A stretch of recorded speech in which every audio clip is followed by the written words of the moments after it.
தோழர்கள் அனைவருக்கும் வணக்கம். டெல்லியில் செங்கோட்டையில் கார் வெடிச்சு 12 பேருக்கு இறந்துருக்காங்க. இன்னும் ஏராளமானோர் காயமடைஞ்சு மருத்துவமனையில் இருக்காங்க.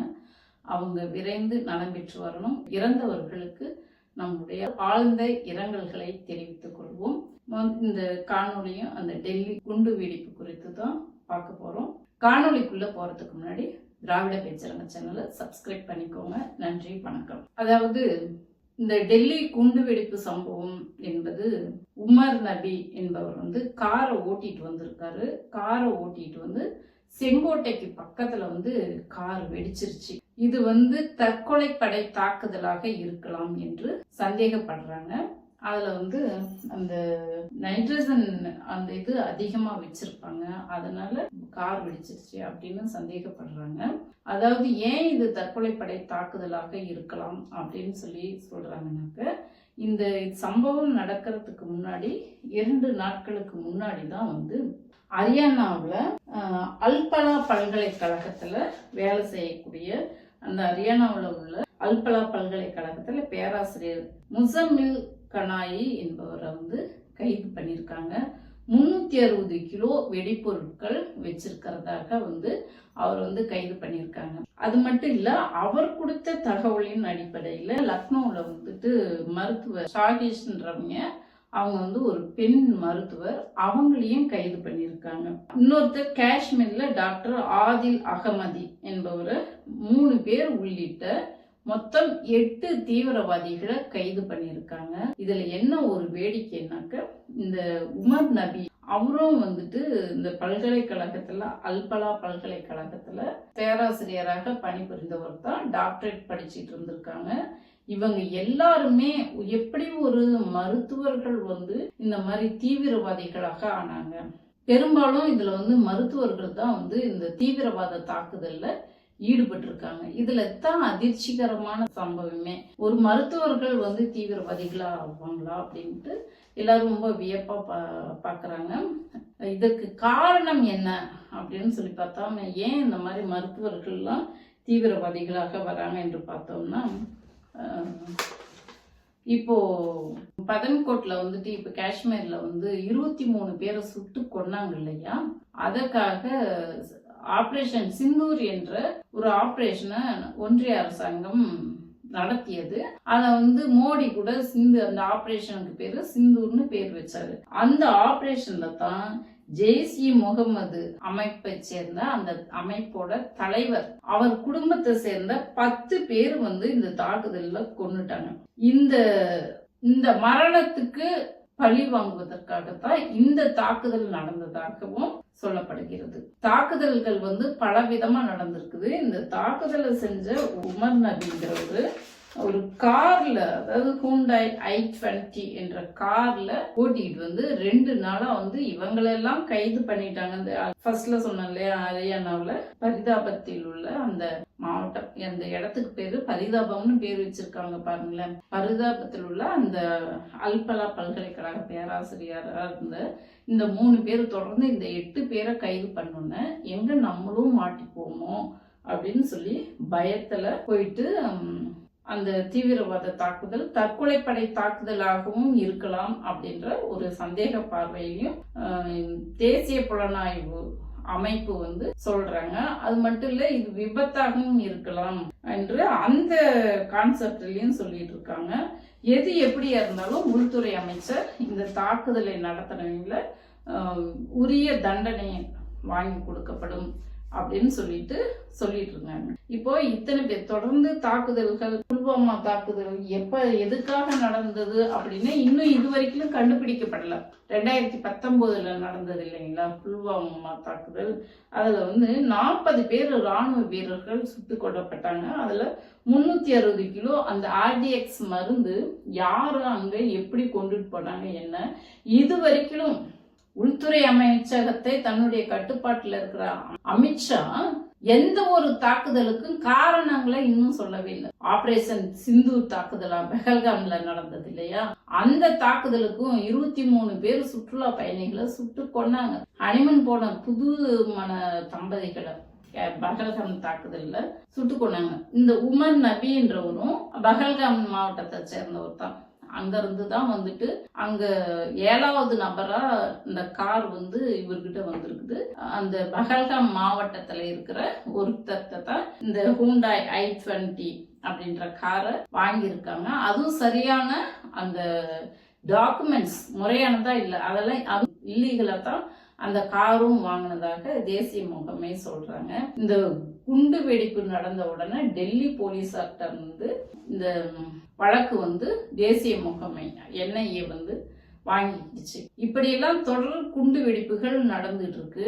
ஆனாலும் இந்த உள்துறை அமைச்சகம் இத வந்து சும்மா வாய்ஸாவிடால் தான் அடிச்சுக்கிறாரு. மோடியா இருந்தாலும் சரி, அமித்ஷாவா இருந்தாலும் சரி, நாங்க வந்து எங்களுக்கு வந்து நாட்டின் மக்களின் பாதுகாப்பு தான் முக்கியம், சட்டம் ஒழுங்கு தான் முக்கியம், அதுக்கு நாங்க முன்னுரிமை கொடுப்போம் அப்படின்னு சொல்லி பேசுறாங்களே ஒழிய நாங்க வந்து மக்களை காப்பாத்திட்டோம், 23 பேரை பஹல்காம்ல கொன்னதுக்கு நாங்க போய் பாகிஸ்தான்ல போய் அதை அழிச்சிட்டே வந்துட்டோம், அந்த அமைப்பவே வந்து தகர்த்து எரிஞ்சிட்டு வந்துட்டோம் அப்படின்ட்டு சும்மா வெறும் வாயில தான் வடை சுட்டுக்கிறாங்க.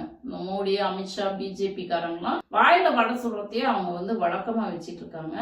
அதை வந்து திறம்பட அந்த சூழ்நிலையை கையாண்டாங்களா, இந்த இன்டெலிஜென்ஸ முறைப்படி பயன்படுத்தினாங்களா அப்படின்னு சொல்லி பார்த்தோம்னா அது கேள்விக்குறியாகவே தான் இருக்குது. இப்ப வந்துட்டு பஹல்காம்ல வந்து தீவிரவாதிகள் அந்த சுற்றுலா பயணிகளை வந்து கொல்றாங்க, துப்பாக்கி சூடு நடத்துறாங்க அப்படின்னா அவங்க வரத்துக்கு உண்டான அந்த டோல்கேட்டுன்னு சொல்லுவோம்ல, அந்த அங்க வந்து ஒரு செக் போஸ்ட், நுழைவாயில் செக் போஸ்ட் அங்க வந்து எடுத்திருக்கிறாங்க. எதுக்காக எடுத்தாங்க? அந்த செக் போஸ்ட் அங்கேயே இருந்திருந்தால் தீவிரவாதிகள் வரத்து போறது அது நடமாட்டம் இருந்தாக்க கண்டுபிடிச்சிடலாம்.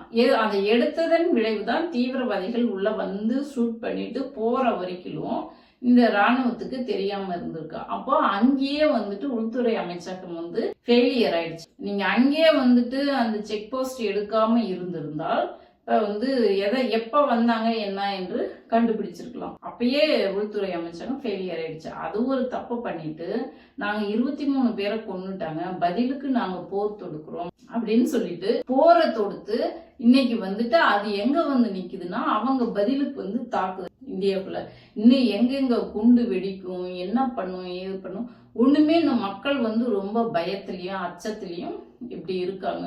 இப்ப வந்துட்டு அந்த தீவிரவாத அமைப்பின் தலைவரோட 10 பேர் அவங்க குடும்பத்தை சேர்ந்த அவங்க சகோதரியோட கணவர் இறந்துருக்காங்க, அவங்க உறவுகள்காரங்கெல்லாம் இறந்துட்டாங்க, அதனாலதான் நான் வந்து கொல்றேன்ட்டு அப்ப போட்டி போட்டுக்கிட்டு மாத்தி மாத்தி 2 நாடுகளும் சண்டை போட்டுக்கிட்டு பாம் கலாச்சாரத்தை கையில் எடுத்தாங்கனாக்க அப்ப பாதிக்கப்படுறது மக்கள் தானே பாதிக்கப்படுவாங்க.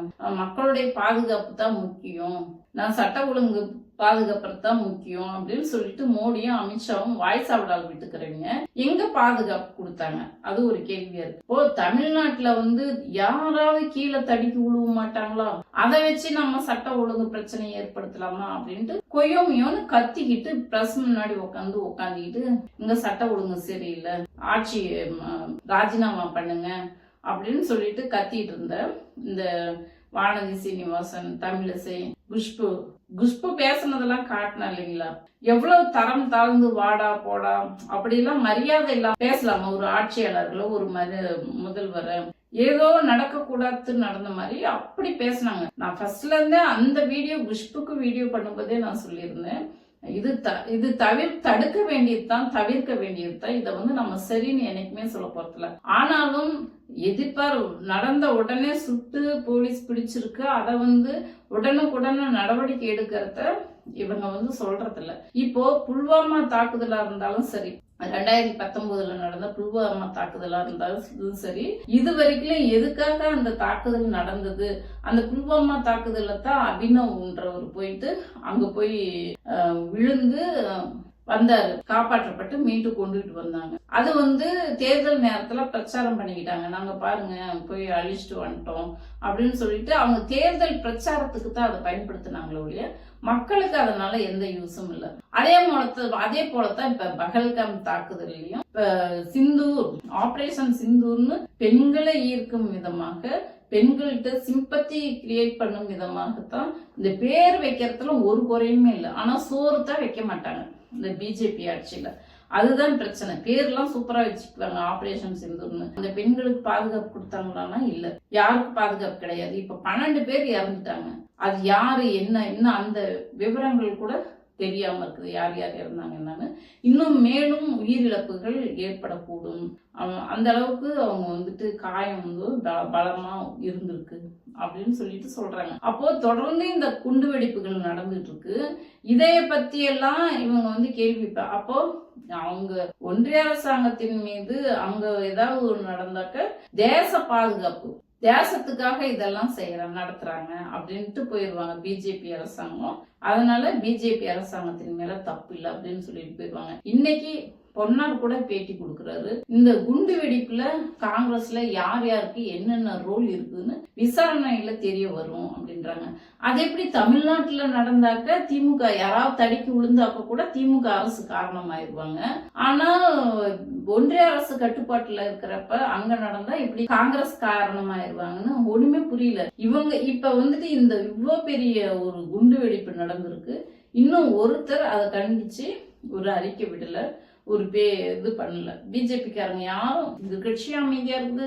எதிர்கட்சிகள் மட்டும்தான் அமித்ஷா வந்து ராஜினாமா பண்ணியாகணும் அப்படின்னு சொல்லிட்டு இருக்காங்க. மற்றபடி இந்த குஷ்பு இவங்க எல்லாம் எங்க ஓடி ஒளிஞ்சாங்கன்னே தெரியல.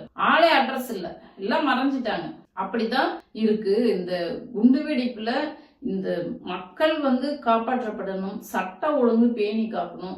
அதை ஒன்றிய அரசாங்கம் செய்யறாங்களா? மோடி எங்க இருக்கிறாருன்னே தெரியல. அவரும் மோடி ஒளிஞ்சிட்டாரு. இது குறித்து ஒரு கண்டனம் தெரிவிக்கல, அறிக்கை விடல, எதுவுமே இல்ல. திரௌபதி முர்மு வெளிநாட்டுல இருக்காங்க, அவங்க மட்டும்தான் போன் போட்டு விசாரிச்சிருக்கிறாங்க.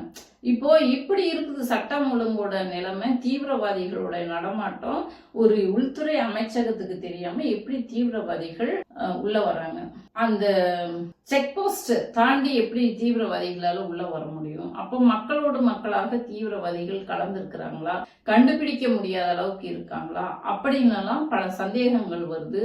மக்களுக்கு பேர் அச்சம் ஏற்படுகிறது. இன்னும் அப்ப வந்துட்டு பகல்காம் தாக்குதலுக்கு பதிலா தான் இதை நடத்துறோம் அப்படின்னாக்க அப்ப இன்னும் எத்தனை உயிர்களை எடுப்பாங்க? இப்ப பதிலுக்கு பதில் போயிட்டே இருந்தாக்க அப்ப மக்களுடைய உயிர்கள் தான் விலை மதிப்பற்ற உயிர்கள், பாதுகாப்பற்ற சூழ்நிலையில இருக்குது. நேற்று பீகார்ல தேர்தல் நடந்துட்டு இருக்கும் போதே இந்த தாக்குதல் நடந்திருக்கு. அப்படின்னும் போது இதையெல்லாம் எதுக்காக நடக்குது என்ன? இன்னும் இந்த தேசிய புலனாய்வு அமைப்பு அறிக்கை தாக்கல் பண்ணாதான் முழுமையாக தெரிய வரும். அந்த அறிக்கை தாக்கல் பண்ணும் போதும் இந்த காங்கிரஸ் ஆட்சியில இந்த மாதிரி குண்டு வெடிப்பு சம்பவங்கள்ல அந்த அரசாங்கம் எப்படி கையாண்டது, எத்தனை குண்டு வெடிப்பு சம்பவங்கள் நடந்தது, அதே போல மோடி ஆட்சியில எத்தனை குண்டு வெடிப்பு சம்பவங்கள் நடந்திருக்குது, இந்த ஆட்சி எப்படி வந்து இந்த பிரச்சனையை கையாண்டது என்பது குறித்து அடுத்த காணொலியில நாம பார்ப்போம்.